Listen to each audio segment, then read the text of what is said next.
Hi everyone. ఈ వీడియోలో లక్ష్మీదేవి పాదాలు ఎలా మేక్ చేసుకోవాలో డీటెయిల్డ్గా చూద్దాం. ఫస్ట్ వైట్ పేపర్ మీద పాదాల షేప్ని పెన్సిల్తో డ్రా చేసుకోవాలి. అది ట్రేసింగ్లా యూజ్ చేసుకుంటూ పైన ఓహెచ్పి షీట్ పెట్టి మూవ్ అవ్వకుండా టేప్ వేసుకోవాలి. ఇప్పుడు నీట్గా మార్కింగ్ని చూసుకుంటూ పాదాల షేప్లో స్టోన్ చైన్ని అవుట్లైన్గా స్టిక్ చేసుకొని రెడీ చేసుకోవాలి.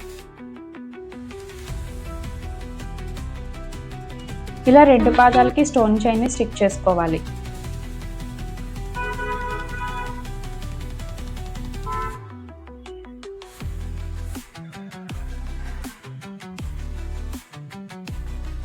అది ఫుల్గా డ్రై అయిన తర్వాత ఐ షేప్ కుందన్స్ను గ్యాప్ లేకుండా దగ్గరగా నీట్గా స్టిక్ చేసుకోవాలి.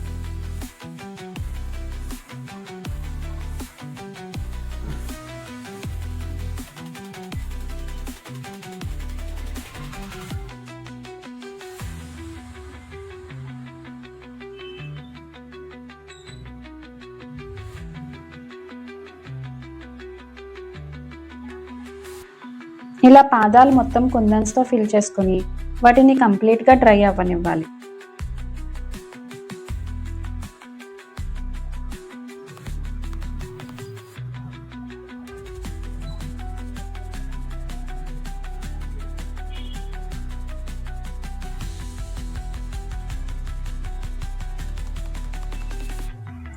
Mean while round base like MDF or cardboard తీసుకొని ఏదైనా బ్రైట్ కలర్ ప్లెయిన్ క్లాత్ని రౌండ్ షేప్లో కరెక్ట్ సైజ్ క్లాత్ కట్ చేసుకొని గ్యాప్స్ లేకుండా నీట్గా బేస్ మీద ఫెవికాల్తో స్టిక్ చేసుకోవాలి.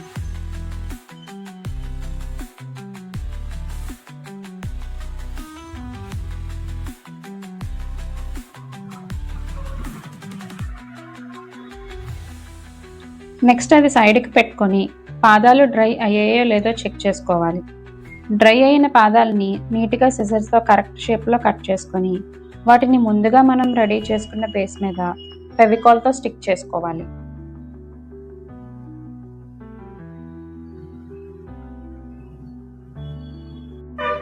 నెక్స్ట్ ఫింగర్స్లో పెట్టడానికి కొంచెం పెద్ద సైజులో ఉన్న డ్రాప్ షేప్ కుందన్స్ని స్టిక్ చేయాలి.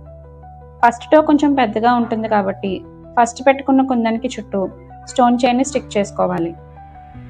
నెక్స్ట్ పెట్టిన కుందన్స్ ఫుట్ షేప్ వచ్చేలా ఒక ఫింగర్కి ఇంకొక ఫింగర్కి హైట్ డిఫరెన్స్ ఉండేలా చూసుకుంటూ స్టిక్ చేసుకోవాలి. అలా రెండు పాదాలు స్టిక్ చేసుకొని కంప్లీట్గా డ్రై అవ్వనివ్వాలి. లాస్ట్లో బేస్కి చుట్టూ బాల్ చైన్ని స్టిక్ చేసుకుంటే లక్ష్మీదేవి పాదాలు రెడీ అవుతాయి. ఇలా ఒకసారి రెడీ చేసుకొని పెట్టుకుంటే ఆస్పీషియస్ డేస్ లైక్ వరలక్ష్మి వ్రతం అండ్ దివాళీకి పూజలో పెట్టుకోవచ్చు. లేదంటే మెయిన్ డోర్ గుమ్మం దగ్గర కలర్ఫుల్ రంగోలీ పెట్టి సెంటర్లో ఈ పాదాలని పెడితే డివైన్ ఫీలింగ్ ఉంటుంది. మీరు కూడా ట్రై చేసి చూడండి.